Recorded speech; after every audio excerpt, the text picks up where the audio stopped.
Very warm welcome. Thank you so much for staying tuned to Smart 24 TV, where we drive your business. Today we are talking agroecology, or famously known as organic culture, and I'm with different sectors here in the sector. They have done a lot of work focusing, training, and of course helping the youth in particular be involved in this practice of organic agriculture. We've already pointed out the cost of not practicing organic agriculture. This comes back to our health, comes back to our soil, which is the mother of our food. So if we sabotage the quality of our soil, we actually put our lives at risk, and the lives of our children at a very, very great risk. Now, Mr. Kalule, we went into the break, you're still explaining something, but we wanted to talk about some of the programs about Knowledge Hub for Organic Agriculture in East Africa, particularly tailored for the youth. And of course, under the PELAM programs that MEMAGO, for example, has seen its path. What do you have for these youths that are currently trying also to struggle to see that they can take part and tap into the space of organic agriculture? Well, we've involved the youth in quite a number of programs. For example, in October 2022, we had a regional, a Yalta regional summit. Yalta is youth in agroecology in Uganda. It brought close to 300 youth across Ethiopia, Rwanda, Tanzania, Kenya, of course, Netherlands. We have programs. We've taught the youth, for example, how to do organic fertilizers. And then the other program that has involved the youth, and it is ongoing, of course, like I said, we are working with members, the member-based organization. It is the AWOLA. The AWOLA project is we are working with PERAM Uganda is working with PERAM Kenya, and then PERAM Zimbabwe. So we want to, what we are doing, or the project is aiming at, strengthening the leadership skills of women in agroecology. We want to see strong women up there in agroecology, also influencing the policies in agroecology. Because when we talk about women, one time I had Nogam here, and you see women doing great things out there, and I think that they are really raising the flag. And PERAM Uganda is working with Nogam. They're one person. Yes, of course. For example, under the Knowledge Center for Organic Agriculture, we've had programs like Farmers Caravan. Of course, the caravan, we gathered youth across the world, across the country, and then of course we took them to different organic farms. Of course, during our trainings, we were telling them about these things, but of course, like my co-presenter said, we believe by seeing. So the main objective of the caravan was, of course, to for these youth to appreciate the agroecological practices out there with farmers. And of course, we went with see the small farms and then the big farms. Of course, he mentioned about the likes of Puma, then a number two, and of course the like. And of course, out of that, of course, they went and started their own farm. And of course, my brother here, Kakande, was part of that. But also, we said, okay, where did we target? We went into schools, and we had school debates on agroecology. Of course, the students were very much interested. They brought out issues and all that. Of course, the recent one we've done, we've made a media engagement. I want to appreciate the media. First of all, Smart 24, because this is my third time being here talking about the same topic. But I think you've also enlightened the public. We love that. And this year we are targeting working with the media. We want to train the media in agroecology so that, for example, when we are talking about agroecology, media understands the game. That is key. So quite a number of programs, quite a number of seminars, quite a number of conferences. Of course, I would not forget to mention about the upcoming bigger conference. Of course, it is the first East African Agroecological Conference that will be taking in Nairobi. That is in 24th to 28th of March. Of course, it is looking at involving the youth, involving the policymakers, the producers, the exporters, coming on board, one table to discuss, of course, issues that pertain agriculture, but of course also the agricultural systems. Yes, so of course, the other programs that we are doing, of course, like I said, we are working with the member organizations, the other programs we are doing, but also what importantly to note is that the models, Uganda has got models that our member organizations and the youth are embracing. For example, we've got what we call the CMSS, that is the community managed seed systems. For us, we believe that you need, for example, to bring seeds, farmer managed seeds close to the people. Of course, I remember during COVID, of course, they said there was no move, but the president let the lorries that carry the food to towns continue, meaning eating continued even when in COVID. But now the shops were closed. And now that's where we are saying for us, having these seed systems managed by farmers or having control in terms of managing their seeds is very important. And that is why we have those models. Of course, there is the other model of, PESA. Of course, whatever you're doing, you need money at the end of the day. When you put food on the table, there are other things to meet as a person. So we are saying you can also profit from the small plot you have there. The likes of, when you do statistics or research, you'll find that, of course, most of us in urban centers, we almost buy onions and tomatoes every day. But of course, for us, we are saying, if you have a garden in your sitting room, not a garden in, outside, you have a window, you have a window, you have a garden on your window. Sure. We need to think small, but of course get big outputs of our thinking. Yeah? So you don't have to have chunks of land for you to grow, for example, tomatoes. We have farms around us which are growing these things, and we've seen it all. Yeah. So I think we need to embrace these things, but also partner with organizations that are doing such programs. Yes. Interesting. Yeah. Before I let you go on the programs, yes, government programs have also come up very relevant to what the cause is. For example, the parish development model. Has government in any way been able to integrate some of its programs into your program? Actually, I wouldn't say the government is integrating whatever they're doing in our programs, but we are fitting in the government's program. Okay. Believe it or not, we cannot do much without the government support. I remember during the National Organic Agriculture Policy, we were partnered, we are key, together with the NOGAM and of course other smaller organizations and the Ministry of Agriculture. We have partnership, the Ministry of Agriculture, in doing these things, of course. And we have our contact persons in the Ministry of Agriculture. We've worked with the Ministry of Lands. Of course, as per Uganda, we also have the land component. We are doing with the Ministry of Lands. Of course, why these ministries? For, of course, agriculture is done on land. So we need the Ministry of Agriculture, Ministry of Water and Environment. So we are partnering with these ministries. For example, the Parish Development Model. PERM is one of the organizations in Uganda that is also working so that this comes out. We are working with the Ministry of Lands per se. For example, we have a model that we've piloting in 2 districts of Katakwi and then Mudia. That is the participatory community-led model. So it is, when you look at the land in Amodia, it is customary. And for example, for a farmer to benefit from whatever they're doing, they need to secure ownership of land. So we are saying these programs that are on board cannot move ahead or cannot go further if we are not involving, if we are not working with the ministry. So we are very key in working with ministries and all government programs. We embrace them and we've supported. Well, thank you. Yeah.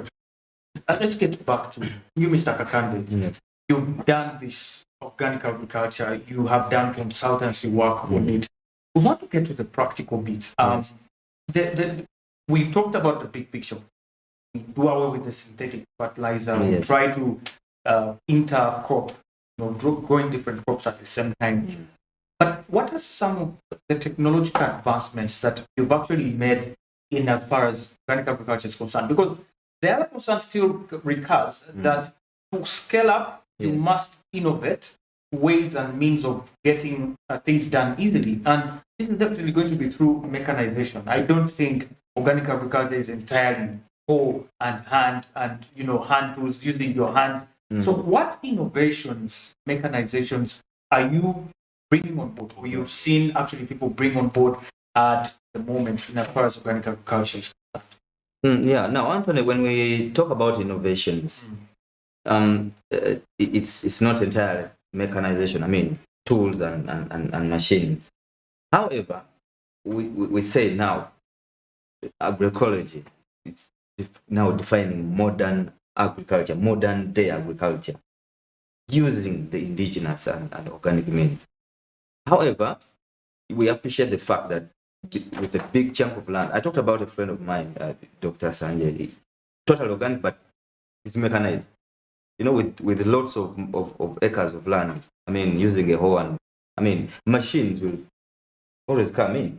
However, now, the bigger part, the interesting part of innovation in organic agriculture is in the other input.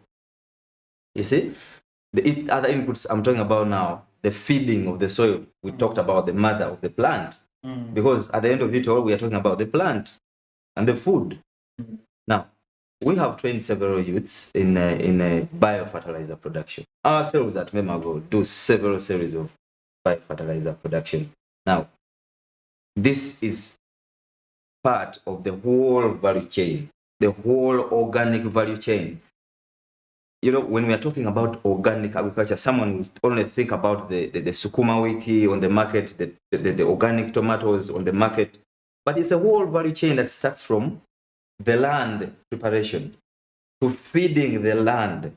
What am I feeding the land on? These are biofertilizers. What do you refer to as biofertilizers in this case, for example? Okay, biofertilizers, okay, I will use these words interchangeably, organic or bio. If it is not biological, it is chemical. And it is the chemical, the synthetic, that we are pushing away that has contributed to the killing of our soil. Now we're going back to the biological, because bio means life. The living fertilizer, the living, input that is going to add life to the soil. Whereas the other one is deceiving the soil that I'm giving you food, yet tomorrow the food will be something different. You see, that's why I mean it's bio. So we call them bio fertilizers or organic fertilizers, or someone would simply say natural fertilizers or ecological fertilizers. So now there are a series of these. Remember, what our farmers run to the shops for most is the basic NPK. At planting, the guy will be told, you need to, you're planting maize, you need to put maybe 5 grams of DAP, diammonium phosphate, This guy is sourcing mainly the ammonium, which will break down to nitrogen eventually. And we are saying we can biologically manufacture our nitrogen using, for example, tithonia. If you cannot source tithonia, we can simply source rabbit urine. We can source cow urine. What's tithonia? I'm getting lost a little bit. Tithonia, the local name of tithonia is Echimiula. It's a plant, super rich in nitrogen. I have no idea. Yeah. You subscribe to the organic world, we shall teach you these things. These farmers of ours have gotten now to know this. Wow. So what I'm saying is the innovations around nature. This is what we impart in the youth out there, the women out there, the foot soldiers in the garden that you see. Look at the wandering Jew in Nanda, in your garden there. Instead of bringing I was going to talk about a herbicide name, but let me leave the name. Instead of bringing a herbicide to kill it off, harvest it, put it in a drum, add ash to it, let it ferment for 2 weeks. Super fertilizer, go and do a foliar fertilizer. I beg your pardon. What do you do? Collect it. I mean, any kind of grass. Okay. Dig it. Oh. Dig it, collect it, put it in a drum, put water. If you can get any kind of urine, I mean, to substitute with the, with the water. Yeah. Because in our innovation, we tend to limit water. We use those rich liquids. For us, we use urine. Others may use cow urine. You see? Now, you are making a fertilizer. You are innovating around materials around you that could be discarded as useless to make a super input that is going to give us yield. What you would call a weed, you can actually turn into a fertilizer. Exactly. So these are the simple innovations via input. Yeah. Now, if take an example, in the recent past, the war in Ukraine has got the synthetics prices shoot high. Some farmers were buying those bags of DAP NPK to close to around 600,000, somewhere like that. You see? Now, imagine a cost of that 50 kilogram bag. You're going to apply it to a maize field, 1 acre maize field at planting. Then, midway the journey, the guy will tell you, come now and get another bag to boost another 600,000. That's 1.2 million already. Now we are looking at the business, the basics of these things. You see? Then, at harvesting, towards fruiting and so, the grass will come in. Then the guy will tell you, come and get this herbicide that will kill the grass and leave the maize. You know? So, at the end of the season, you have injected up to like 1.5 in the recent Ukraine war that has led to the shoot up of those prices. Close to at least $1.5 million as an input cost to produce an acre of maize. Yet in the organic field, I'm telling you, go and source 5 jerrycans of rabbit urine. Go and source weed. I talked about Ethonia. Yes. You see, I talked about Wandering Jew. I talked about wandering Jew. Yeah. You see, we can talk about other weeds, the normal amaranth. You know, those that can rot. Yeah. I'm talking about the simplest input now that you can innovate around. You make a drum of 120 liters, which can sustain you through. I don't need to go and buy it up. You know, if I'm going to plant my maize seed, I will soak it overnight into this very fertilizer I've innovated. Plant it in the following morning. It shoots up. I'll just get my knapsack, drop on my drum and put in the knapsack, spray until, the end. My input cost via fertilizer will be less than 200,000 shillings. You see? Yeah. Whereas the synthetic guy who didn't want to get tired of looking for these materials spent close to $1 million on just fertilizers and input. You see? So it comes to pests. Someone says, okay, now the fall armyworm is here. We must go do a synthetic, add it to this for the worm to die. And I'm telling you, look here, we have these organic solutions that you can simply apply to, and the worm will die. You see? So at the end of it all, I am producing a health food at a moderate cost, but most importantly, my soil is healthy. I may not need to do the same cycle next season because the soil is already healthy. Yet the synthetic guy will do the same cycle, 1.5 million this next season. And probably will need more the next time. Exactly. Definitely. Because the worst part is he'll need the same next season or more, but count 3 seasons. Even if he puts the same, there will be no yield. We're going to take a very short break.